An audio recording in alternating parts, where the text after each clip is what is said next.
it's Rennie. In today's video, I will be testing out Dollar Tree items with infusible ink. So Cricut does sell the infusible ink blanks, but I was curious if it's possible to apply fusible ink on other items. So the 3 items I picked up, they're all 100% polyester, which is supposed to be great for the infusible ink. Now it's time to get my mat set up to cut the infusible ink, so I'm going to be using the strong grip mat, but the standard grip mat will work just fine. So when you go to apply the infusible ink to your mat, you'll want to apply it with the ink side up. And I'm just touching the outside of the sheet because I don't want to get the oils from my finger on it. Then I'm going to use the sprayer tool to secure it to the mat. When using infusible ink, make sure that you have your mirror turned on in design space.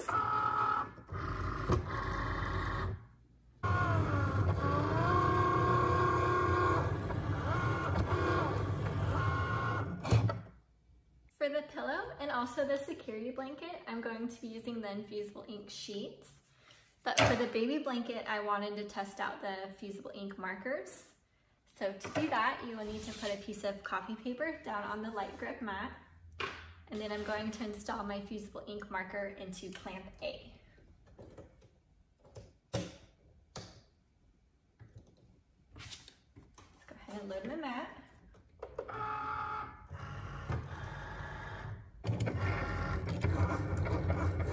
Easy press set to 385 degrees Fahrenheit. Then I'm going to take a lint roller and remove any excess lint. All right, and now I'm ready to preheat my baby blanket. So I'm just heating up where I will be pressing the infusible ink. I'm going to press it for 15 seconds.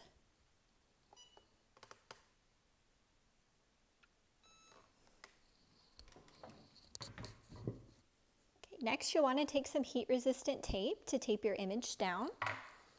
So I already went ahead and did that. I'm going to apply it face down.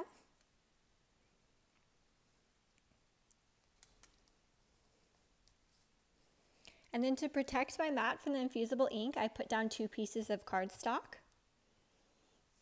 And then you will want to put a sheet of butcher paper over the top of your infusible ink.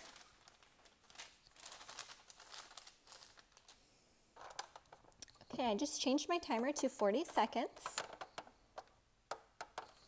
And now I'm going to apply light pressure and just hold it in place.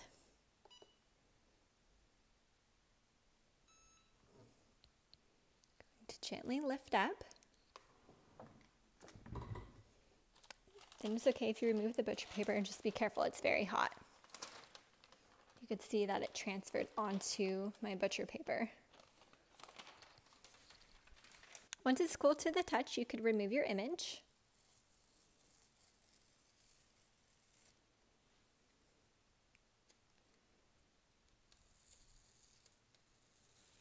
Wow, that turned out so good. Infusible ink sheets, I'm going to remove the excess ink. So I'm just going to use my fingers, but you could also use a pair of tweezers.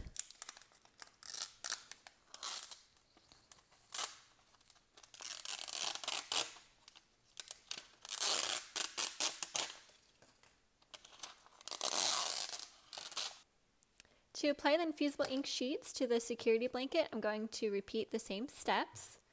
So I'm going to take my lint roller and remove any excess lint. Then I just trimmed my butcher paper so I could reuse it. I'm going to go ahead and press that at 385 degrees for 15 seconds. So I'm just changing the time real fast before I put my easy press down, since I forgot to do that. Okay.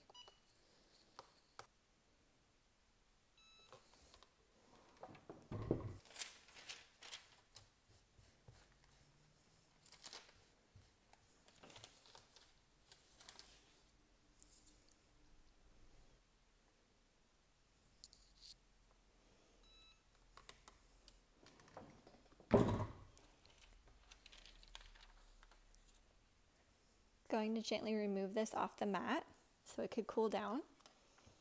And I went ahead and got my sequin pillow ready to be pressed. So I'm really curious to see if the infusible ink is going to take to the sequins.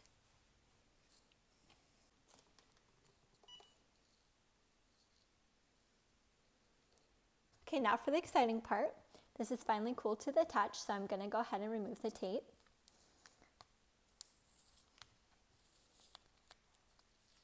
Really curious to see how it turned out.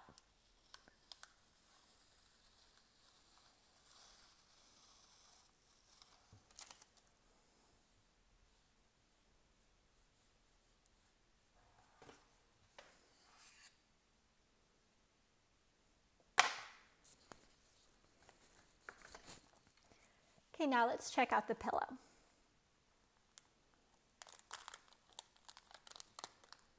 Just curious to see if the ink would even stick to the sequins. Hopefully I don't rip any off removing the tape here. Wow, that looks so good. I'm really surprised.